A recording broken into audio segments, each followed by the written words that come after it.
વંદે માતરમ વિદ્યાર્થી મિત્રો, આજે આપણે વિષય જીવ વિજ્ઞાનમાં ચેપ્ટર નંબર 9 જૈવ અણુઓ, જેમાં આજે આપણે એમિનો એસિડના પ્રાથમિક બંધારણ વિશે સમજૂતી પ્રાપ્ત કરીશું. તો એમિનો એસિડના બંધારણમાં કયા કયા તત્વો ભૂમિકા ભજવે છે, એમિનો એસિડના જુદા જુદા કેટલા સ્વરૂપ છે, કેટલા પ્રકાર છે, તેના વિશે સમજણ પ્રાપ્ત કરીએ. તો વિદ્યાર્થી મિત્રો, એમિનો એસિડનો આપણે સંયોજન વિશે વાત કરીએ. એમિનો એસિડ એક કાર્બનિક રસાયણ છે, એટલે તમે સમજી શકો છો કે તેના બંધારણની અંદર કાર્બન, હાઇડ્રોજન, ઓક્સિજન જેવા ઘટકો જોવા મળે છે. એમિનો એસિડ જેમાં એક જ કાર્બન, આલ્ફા કાર્બન પર એક એમિનો સમૂહ અને એક એસિડિક સમૂહ આવેલા હોય છે. તો વિદ્યાર્થી મિત્રો, બેઝિકલી એનું તમે જ્યારે સ્ટ્રક્ચર જુઓ તો તમને વધારે ખ્યાલ આવે. તો કાર્બન છે એની આજુબાજુ કાર્બનની સંયોજકતા પોતે 4 છે. તો દરેક સંયોજકતામાં એક એક ઘટક જોડાયેલો છે. જેમ કે એક બાજુ કાર્બોક્સિલ સમૂહ આવેલો છે, એક બાજુ એમિનો ગ્રુપ આવેલું છે, એક બાજુ આ H અને ક્રિયાશીલ સમૂહ R. તો આલ્ફા કાર્બન ઉપર જુદા જુદા ઘટકો જોડાયેલા છે તેમ આપણે કહી શકીએ. તો આલ્ફા કાર્બન ઉપર એક બાજુ તમે જોઈ શકો છો એમિનો ગ્રુપ તમને જોવા મળશે.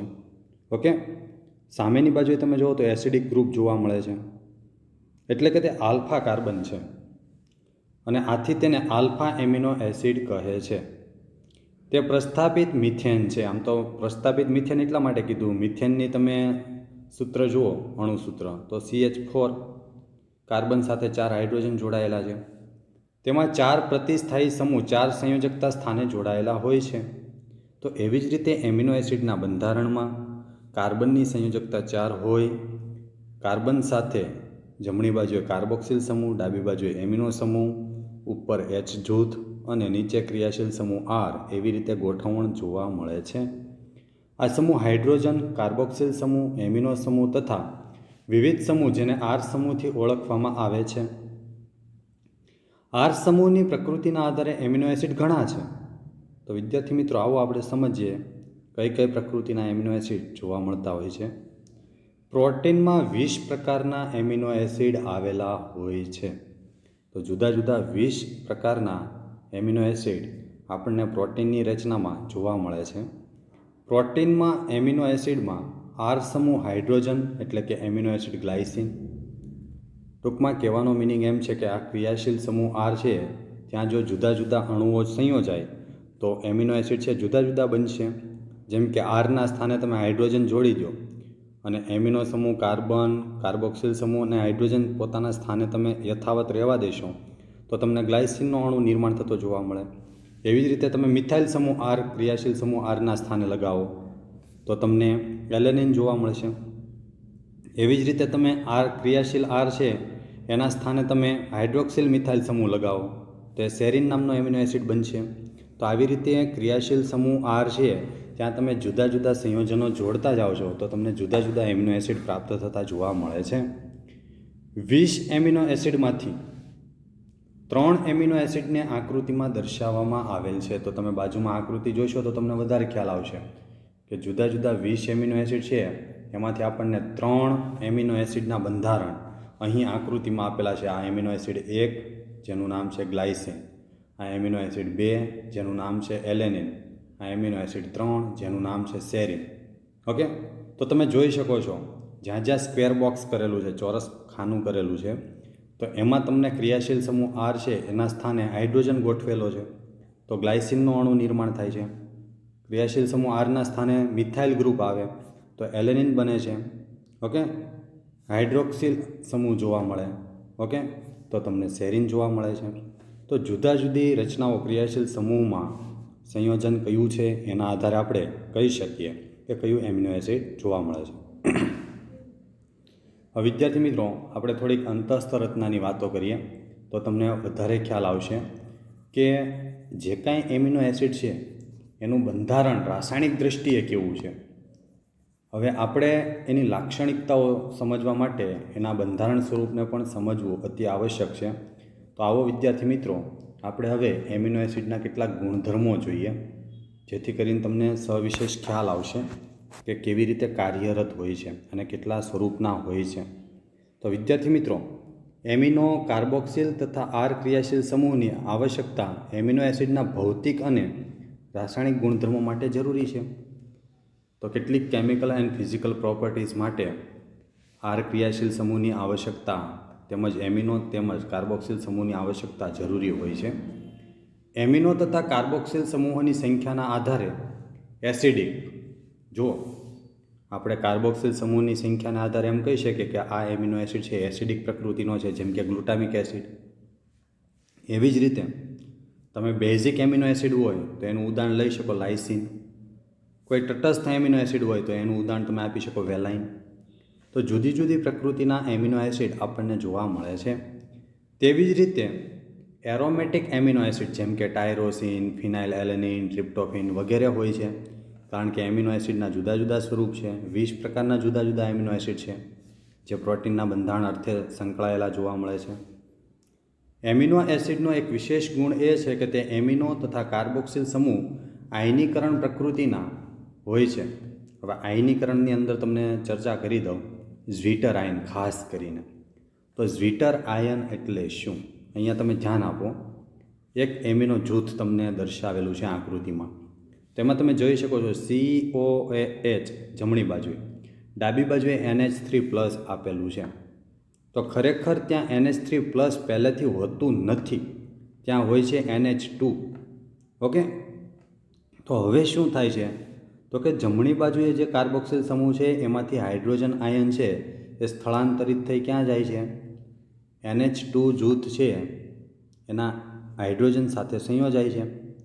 તો હવે NH2નું રૂપાંતર શેમાં થઈ જાય? NH3માં થઈ જાય છે. ઓકે, તો અહીંયાથી પોતે હાઇડ્રોજન ગુમાવે છે તો સ્થાન ખાલી પડે છે એટલે COO-. તો હાઇડ્રોજન ગતિ ક્યાં કરી ગયો? તો કે એમિનો જૂથ ઉપર સ્થળાંતરિત થયો. ઓકે, તો આખી રચના છે તો આપણે પાછળથી શરૂ કરવું પડે. અહીંયા તમે જોઈ શકો છો H છે અહીંયાથી રિમૂવ થાય છે, NH2 સાથે સંયોજાય છે તો NH3+માં રૂપાંતર પામે છે. ઓકે, તો આને કહેવાય ઝ્વીટર આયન. અહીંયા Hની આપલે થાય છે, પ્રોટોનની આપલે થાય છે. કાર્બોક્સિલ સમૂહમાંથી પ્રોટોન દૂર થઈ એમિનો જૂથ સાથે સંયોજાય છે, જેને ઝ્વીટર આયનિક સ્વરૂપ કહેવામાં આવે છે. ખાસ તૈયાર કરજો વિદ્યાર્થી મિત્રો ઝ્વીટર આયન. ઓકે, તમારી માટે તદ્દન નવું છે. આયનીકરણ થાય છે. તેથી જુદી જુદી pH-વાળા દ્રાવણમાં એમિનો એસિડની રચના બદલાતી રહે છે. તો હવે તમને ખ્યાલ આવ્યો છે કે એમિનો એસિડ છે જુદા જુદા pH-વાળા દ્રાવણમાં પોતાનું મૂળ સ્થાન કેવી રીતે ચેન્જ કરે છે, એની રચના કેવી રીતે બદલાતી હોય છે.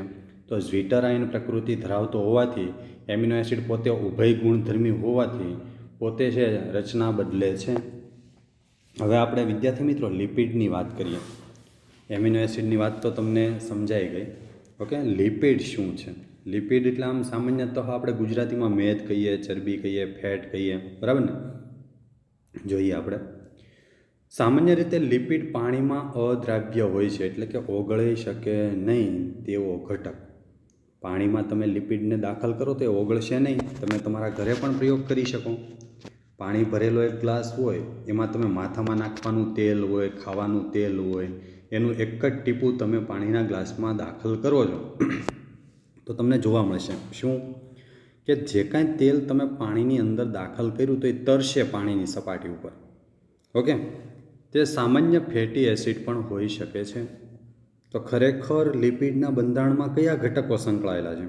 તો આપણે એમ કહી શકીએ કે fatty acid and glycerol.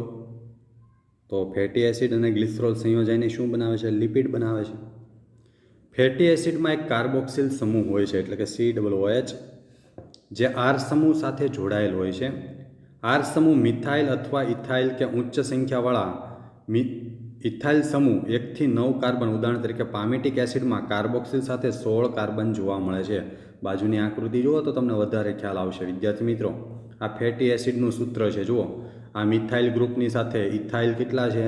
14 carboxyl સમૂહ છે. આને કહેવાય ફેટી એસિડ.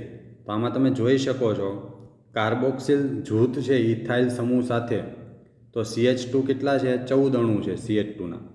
ઓકે, મિથાઇલ જૂથ સાથે સંયોજાય છે અને આખે આખું ફેટી એસિડ એટલે કે પામિટિક એસિડ એનું ઉદાહરણ છે. ઓકે, ચાલો, એવી જ રીતે તમે ગ્લિસરોલનો અણુ જુઓ. ઇથાઇલ ગ્રુપ સાથે 3 આલ્કોહોલના સંયોજનો જોડાયેલા છે, તેને કહેવાય ગ્લિસરોલ. તો ફેટી એસિડ અને ગ્લિસરોલ જોડાઈને શું બનાવશે?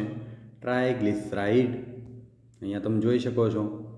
ઓકે, આખું ઇથાઇલ ગ્રુપ છે, એસ્ટરીકૃત થાય છે, એસ્ટર બંધ બનાવે છે. C=OR એટલે એસ્ટર બંધ. તો લિપિડના બંધારણમાં એસ્ટર બંધ જોવા મળે છે. ઓકે, ચાલો, તો આ વાત એવી જ રીતે જુઓ તમે ફોસ્ફોલિપિડની વાત કરીએ, જેને આપણે લેસિથિન કહીએ. તો આ એનું સ્ટ્રક્ચર છે. ઓકે, તો સ્ટ્રક્ચર ઉપરથી પણ તમને ખ્યાલ આવે કે એના બંધારણમાં ઇથાઇલ, મિથાઇલ અને કાર્બોક્સિલ સમૂહ સંકળાયેલા જોવા મળે છે. ઓકે, ચાલો. અરેકિડોનિક એસિડમાં કાર્બોક્સિલ કાર્બન સાથે 20 કાર્બન પરમાણુ હોય છે. તો અહીંયા તમને પામિટિક એસિડમાં કેટલા કાર્બન આવેલા છે? તો એમ આપણે કહી શકીએ કે 16 કાર્બન. એવી જ રીતે જો તમને એરેકિડોનિક એસિડ પૂછે તો તમારે કેટલા કાર્બન લખવાના છે? 20. ફેટી એસિડ સંતૃપ્ત એટલે કે દ્વિબંધ વગર, એટલે કે જે કાંઈ બે ઘટકો છે એની વચ્ચે, બે કાર્બન વચ્ચે દ્વિબંધ જોવા મળતા નથી, પોતે તૃપ્ત છે. કે અસંતૃપ્ત, એક કે તેથી વધુ કાર્બન કાર્બન વચ્ચે દ્વિબંધ પ્રકારના હોઈ શકે છે. તો કાર્બન કાર્બન વચ્ચે જો દ્વિબંધ એક કરતાં વધારે જોવા મળે તો આપણે એમ કહી શકીએ કે અસંતૃપ્ત ફેટી એસિડ. પરંતુ જો દ્વિબંધ વગરના આપણને ફેટી એસિડનું બંધારણ જોવા મળે, કાર્બન કાર્બન વચ્ચે દ્વિબંધ નથી જોવા મળતા, તો આપણે કહી શકીએ કે સંતૃપ્ત ફેટી એસિડ છે. ઓકે, બીજો સાદો લિપિડ ગ્લિસરોલ છે. ગ્લિસરોલનું હમણાં જ મેં તમને ઉદાહરણ જણાવ્યું. આ ગ્લિસરોલનો અણુ છે CH2OH, CHOH, CH2OH. તો અહીંયા તમે જોઈ શકો છો 3 આલ્કોહોલના અણુ છે એ ઇથાઇલ ગ્રુપ સાથે સંયોજાય છે. જે ટ્રાયહાઇડ્રોક્સી પ્રોપેન છે. ટ્રાયહાઇડ્રોક્સી શા માટે કીધું? OHના 3 જૂથ છે. ઓકે, આલ્કોહોલ સંયોજનો કેટલા છે? 3. એટલે એને કહેવાય ટ્રાયહાઇડ્રોક્સી પ્રોપેન. પ્રોપેનના બંધારણમાં CH3, CH2, CH3 હોય. ઓકે, ઘણા બધા લિપિડમાં ફેટી એસિડ તેમજ ગ્લિસરોલ બંને જોવા મળે છે. તો ફેટી એસિડ અને ગ્લિસરોલ સંયોજનને શું બનાવશે? લિપિડ. અહીં ફેટી એસિડ ગ્લિસરોલ સાથે એસ્ટરીકૃત હોય છે. હંમેશા લિપિડના બંધારણમાં એસ્ટર બંધ જોવા મળે છે, એટલા માટે અહીંયા શબ્દ વાપરેલો છે એસ્ટરીકૃત. તો ફેટી એસિડ અને ગ્લિસરોલ સંયોજન શું બનાવે? એસ્ટર બંધ બનાવે અને એના માધ્યમથી લિપિડનો અણુ નિર્માણ થતો જોવા મળે છે. ત્યારે તે મોનોગ્લિસરાઇડ, ડાયગ્લિસરાઇડ તથા ટ્રાયગ્લિસરાઇડ હોઈ શકે છે. તો ગ્લિસરોલનો એક અણુ હોય. ઓકે, મોનોગ્લિસરાઇડ, ગ્લિસરાઇડના 2 અણુ, ડાયગ્લિસરાઇડ, ગ્લિસરોલના 3 અણુ, ટ્રાયગ્લિસરાઇડ, એમ તમે કહી શકો. તેઓના ગલનબિંદુના આધારે તે મેદ કે તેલ કહેવાય છે. તો ગલનબિંદુ કેટલું છે એના આધારે આપણે કહી શકીએ કે ચરબી છે કે તેલ છે. ઓકે, તેલનું ગલનબિંદુ અપેક્ષા કરતાં નીચું હોય છે. તો ગલનબિંદુ જેનું નીચું હોય એને આપણે તેલ કહીએ છીએ. ગલનબિંદુ વધારે હોય તો ચરબી. જેમ કે જિંજેલીનું તેલ. તેથી શિયાળામાં પણ તે તેલ સ્વરૂપે હોય છે. એમ તમે કોપરેલનું તેલ જુઓ તો એ શિયાળામાં જામી જાય છે. તો તેલમાં પણ જુદા જુદા ઘટકો હોય છે, પ્રકાર હોય છે. જેમ કે વાનસ્પતિક તેલ, કે જેનો ઉપયોગ આપણે વેજીટેબલ ઘી તરીકે કરીએ છીએ. શું તમે બજારમાં મળતા ફેટની ઓળખાણ કરી શકો છો? કેટલાક લિપિડમાં ફોસ્ફરસ અને ફોસ્ફરીકૃત કાર્બનિક સંયોજનો જોવા મળે છે. આ ફોસ્ફોલિપિડ છે. આપણે ચેપ્ટર નંબર 8 ભણ્યા એટલે તમને વધારે ખ્યાલ હશે.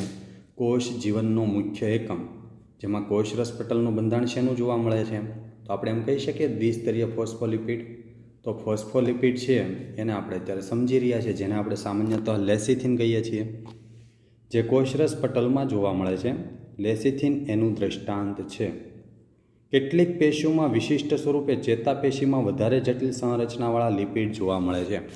જ્યારે આપણે આગળ ઉપર વિશેષતઃ ચેતાપેશીની વાત કરીશું ચર્ચા ચેપ્ટર નંબર 21માં, ત્યારે પણ ચેતાકોષના બંધારણની અંદર આપણને લિપિડના સંયોજનો પ્રાપ્ત થતા જોવા મળે છે. ઓકે, તો આજે આપણે વિદ્યાર્થી મિત્રો સંપૂર્ણતઃ એમિનો એસિડ અને લિપિડની સમગ્રતઃ માહિતી પ્રાપ્ત કરી. Okay, have a nice day, good day.